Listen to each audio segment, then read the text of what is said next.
viewers, welcome to study with master notes again. So in today video I will describe a portrait as young man artist. So a block 7 unit 2 of MEG 3 your British novel. Okay, so we will describe the unit 2 in my previous video. Unit 1 already I have discussed. You will go through my video and you get all the clarity and information about the novel. So in your exam point of view, you have all these novels to read, all these novels, and you will write quality answers in your notebook, in your exam copy.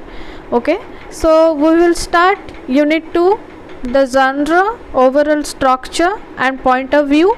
So here the portrait of the young man as artist. So we will start the genre, overall structure and point of view. So here is the structure, is the objectives, introduction, genre, overall structure, point of view, letter sum of glossary, questions and suggested reading. So what is the objectives of this unit? Okay, every unit has its own objective. So before we study any unit, we will understand what are the objectives of this unit. So in this unit we shall look at the generic status of a portrait and at its overall structure. The question point of view is to be taken of two. This unit will introduce you to terms like man or the novel of growth. Okay, so Bildungsroman or the novel of growth. An important matter to be considered here would be how much of distance and what kind of distance Joyce maintains from his hero Stephen Dedalus. Okay, so we will describe the Bildungsroman or the novel of the growth and the distance. Okay, so how much of distance and what kind of distance Joyce maintains from his hero Stephen Dedalus. So here is the introduction. Your reading of a portrait is going to make it quite obvious that to you that narration in the first 4 chapters of the novel is more indulgent towards Stephen, and in the 5th chapter there is a greater detachment between the narration and the hero.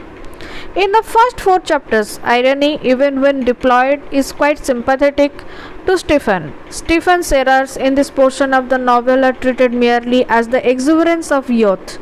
Chapter 5 makes the narration more distant. A portrait is marked by the use of a consciousness that is at least dual. First, there is Stephen's consciousness that helps in capturing the intimacy that a first-person narrator normally enjoys. Then there is a maturer consciousness that runs parallel to Stephen's point of view. It works to qualify Stephen's consciousness mainly through humor and irony. A portrait, in terms of genre, can be seen as aesthetic autobiography. In the tradition of the Bildungsroman, it has something in it of the Kunstelroman artist novel as well. You will realize that determining the novel's generic status helps us to tackle some other aspects of the novel with a greater sense of awareness. So what is the genre? Patrick Parenter, in his 1984 book, James Joyce calls a portrait an ironic autobiography, and Susan Nalbasian, in her 1994 book Aesthetic Autobiography, calls it aesthetic autobiography. The qualifiers used by Parenter and Nalbasian underline the fact that though autobiographical elements are strongly present in a portrait, it is not a straight autobiography. As such, Stanislaus Joyce, the writer's brother, has stated, "My brother was not the weak infant who figures a portrait of the artist. He has drawn, it is true, very largely upon his own life and his own experience. But a portrait of the artist is not an autobiography, it is an artistic creation. As I had something to say to its reshaping, I can affirm this without hesitation." Stanislaus Joyce, My Brother's Keeper, page 17. As the portrait has in it elements of both Bildungsroman and coastal roman. Let us look a little at some examples of this.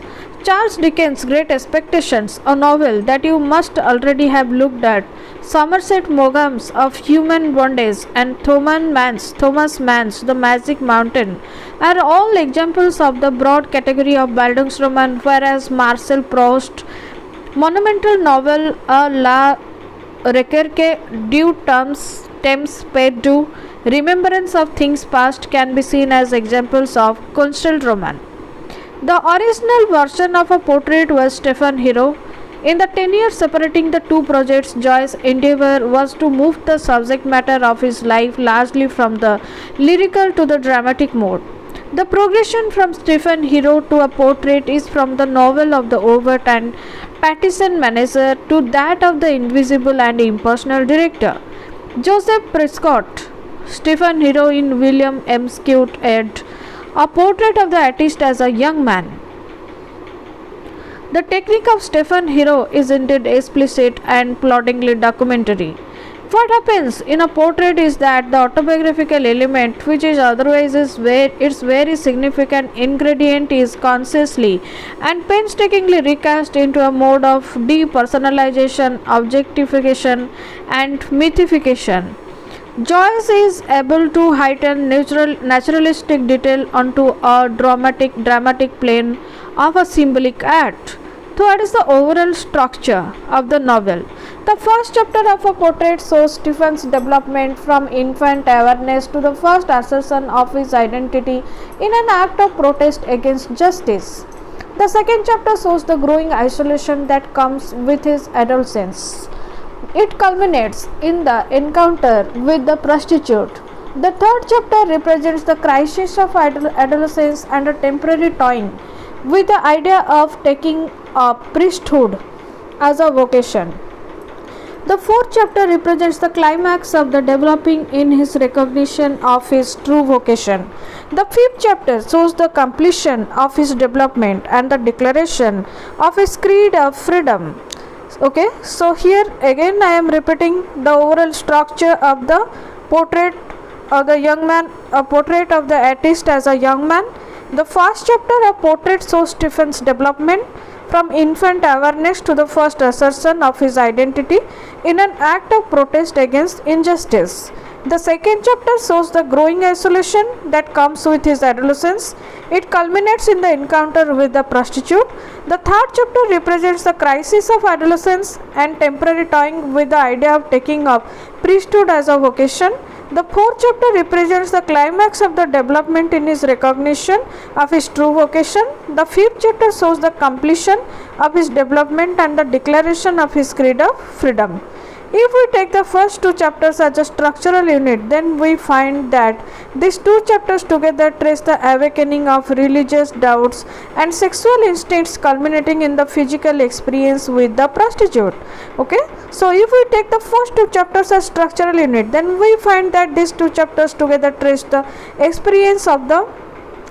awakening of religious doubts and sexual instincts culminating in the physical experience with the prostitute. The next two chapters together as another structural unit continue the cycle of sin and repentance. The fifth chapter as a structural unit stands a little apart in terms of ironic distance. These chapters bring Stephen to the verge of exile and brings to the fore his aesthetic theory and his life's goals. Here the spotlight is on his university days. University life in general is also taken up admirably well. Looked at another way, the novel can be seen to divide itself into 19 smaller units marked off through typographical marks. These reveal to Stephen the character of the world that he lives in, the demands this world makes on him, and the corresponding movements within himself that push him towards either succumbing to these demands or rejecting them. Each broad stage of his growth, awakening of the body, literary vocation, farewell to Ireland, leaves him lonelier than before. Some moods are the metaphor of truths and crest, thus underlining the wave-like pattern of depression and triumph. The fifth chapter can thus be seen as coming off with a relatively static calm of relatively smooth sailing as compared to the kinetic fringes of the preceding four chapters, on which the emergent artist rationalizes his position and assumes his new role. A major structuring device is memory. Each smaller unit, a phase in what Joyce himself called a fluid succession of presents, is a tightly constructed narrative unit. The linking of the episode is achieved through a series of evolutionary chains of images and themes. This evolutionary process is tied up with phases in the development of Stephen's identity with his accumulated memory. The instances of structural repetition that we find in the novel are mostly cases of incremental repetition, a favorite device of modernists, where the motif repeated gets a sort of snowballing in symbolic significance as the work proceeds. This, however, is more of a technique related matter, and the section on repetition in Unit 4 will give you details of how repetition helps the structure and texture of the novel. To those not familiar with the modernist approach to literary structure, some part of a portrait, especially the early pages and the last pages of the novel, may give the impression of disjointedness. T.S. Eliot's poetry also gives the same impression to the reader, but this disjointedness is actually quite carefully structured. You may have already read poems like Eliot's The Love Song of J. Alfred Prufrock and Preludes. If you haven't, then please read them as a way of familiarizing yourself with modernist structure. So what is point of view? In this first objectives already I have discussed, in this unit we have a point of view, a portrait of the artist as a young man. So here is the point of view. The problem of point of view in a portrait is a function of Joyce's attempt at objectivity. The question of where an author stations himself or herself in relation to his or her main character is quite a crucial one in fiction. A look at Jane Austen's Emma is helpful here. Austen treats Emma with irony, and her attempt at objectivity is quite obvious, and yet a kind of identification is inescapable. In Joyce's case, the identification is even more inescapable because his stake in the proceeding is greater. Then there is the additional dimension provided by Joyce's attempt at universality. In a sense, one can say that in offering us the growth and development of Stephen Dedalus, Joyce was not exclusively concerned with getting to the heart of his own young self or an imaginary equivalent of that, but in getting to the heart of the young artist as such. The destiny we are brought face to face with could be any young man's destiny in Catholic Ireland, especially if the young man was sensitive and had artistic ambitions or pretensions. The viewpoint in the book is often Stephen's, and Joyce does employ a rhetoric which indicates direction to the reader, and yet quite often an ironic discrepancy between Stephen's naive view of the predicament and the sophisticated reader's view of it is allowed to slip in. Sometimes inflated images are brought in to make us aware of a discrepancy. Quite often the reader is in deep sympathy with Stephen's thoughts and feelings. At other times, he is amused by Stephen. Sometimes Stephen's immaturity and wrong-headedness is annoying too. His vanity, his way of taking himself too seriously, and his fanciful romantic dreams are a constant source of amusement, and yet Joyce's own irony is held back quite often. But this irony is at work too at a number of places. Joyce later was so conscious of the way in which his novel's protagonists come under judgment that he said, "I may have been too hard on that young man." The novel is under no obligation to imply that Stephen will be a successful artist. Also, one must be on one's guard against judging a portrait on the strength of what happens to Stephen in Ulysses. It is enough that Joyce has laid down the conditions for the artist, and the Stephen had found salvation in deciding on the aesthetic rather than social, nationalistic, or religious orientations in life. Stephen's character does not so much change as it develops, and that too from a firm basis in a temperament. So here Stephen is the main protagonist, you can remember, and award Stephens the unit is best. Razor becomes independence, pride grows into the self assertion of individuality, and sensitivity develops into the artistic personality, which in the closing stages of the novel is sufficiently tolerant of others. This development is stressed by me in Unit 3 at some length. Joyce's distance from Stephen is never too great, and yet a modulation of attitude through language goes on all the time. A passage like the following is a good example. He too returned to his old life at school, and all his novel enterprises fell to pieces. The Commonwealth fell, the Loan Bank closed its coffers, and its books at a sensible loss. Page 104. There is uncomplicated ironic humor here, but the passage is not without sympathy and without an attempt to show Stephen as quite human. There are a number of places where the good-natured and generous side of Stephen's personality is traced. A good example is the way he takes in his stride to the banter directed at him by his fellow students. The unit dealing with technique takes up this side of Stephen in some detail. Despite his preference for a certain classicism in matters of style, Joyce remained a kind of incurable romantic in his life. There are a number of places in the novel where romantic heroism gets underlinked without a trace of irony directed against Stephen. One area in which this is quite obvious in his preoccupation with language and in its faith in language being some kind of vehicle for transcendence. Stephen's yearning for other places is a part of his temperament. The vastness and strangeness of the life suggested to him by the bales of merchandise stocked along the walls or swung aloft out of steamers weakened again him the unrest which had sent him wandering in the evening from garden to garden in search of Mercedes. This kind of imaginative transport and his awareness of Europe have a lot to do with Stephen's final exile. The sight of the slow drifting clouds, dappled and sea-born, makes him think of Europe. They were voyaging across the deserts of the sky, a host of nomads on the march, voyaging high over island, westward bound. The Europe they had come from lay out there beyond the Irish Sea. Europe and strange tongues and valleyed and would be girt and citadelled and of entrenched and marshalled races. The call of the unfamiliar is there always, and Stephen responds to it most of the time.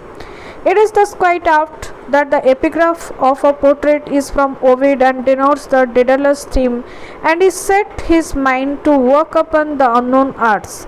Here the boundary between Joyce and Stephen comes to collapse almost. So we can conclude that Joyce in a portrait keeps varying his distance from Stephen. Sometimes the two personi almost merge, but quite often a distance is kept through. It is never too great. This kind of management of distance allows Joyce to bring irony also into play, but even that is never allowed to become too hard hitting. Then let us sum up. A portrait can be seen as a Bildungsroman and as aesthetic autobiography. In the matter of stationing himself, Joyce keeps varying his distance from Stephen, but never does so drastically. The novel's overall structure has three broad movements. The fifth chapter is a separate movement, preceded by two movements constituting two chapters each. Then glossary, Bildungsroman. The term refers to the novel which describes the youthful development of the central character. Dickens' Great Expectations, Lawrence, Sons and Lovers, Thomas Mann's The Magic Mountain are examples of this kind of novel. Then point of view. The term refers to the perspectives from which events in a narrative are seen and narrated.